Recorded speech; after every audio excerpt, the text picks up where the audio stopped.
Okay, here's the FL2100 Bravo, all nice and clean.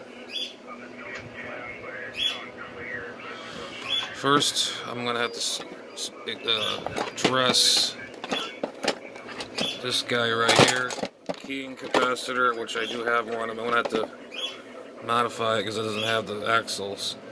This is ground to here. Ground. It's basically like a mini power supply.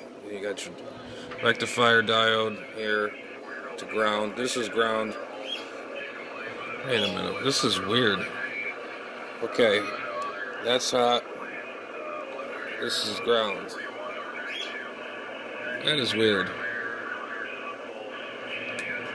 Ground and hot. And it goes to chassis. That doesn't make any sense. Alright, but this is it right here. Recording all this stuff here. I think that's the resistor that we were looking at yesterday, the 22 or 33 ohm. That little one. Here's all the taps, the wires. Gotta keep notes of this.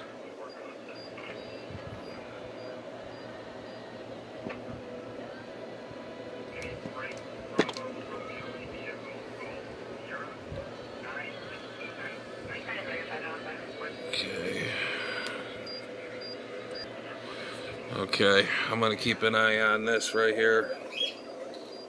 This comes from underneath. Goes to this board down here, to this bleeder resistor. And this right here, I think it has in the kit already, that goes down here.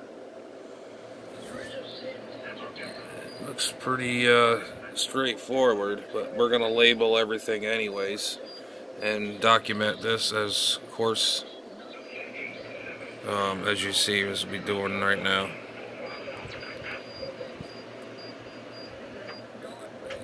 Okay, what's all this right here? Okay, pretty much you gotta check all in here, here.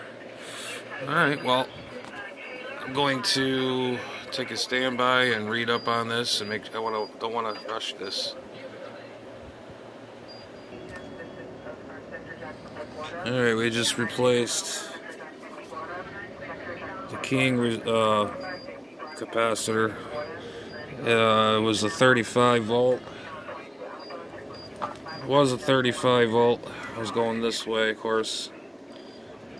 No, 25 volt. And I got a 50 volt in here at 1000 microfarad. So this is old, and I got a newer one. It's modernized, so it's a little smaller. It's 50 volt at 1000 microfarad. That'll be fine. This is the ground side, of course, and that's the hot, believe it or not, to the chassis. You have that.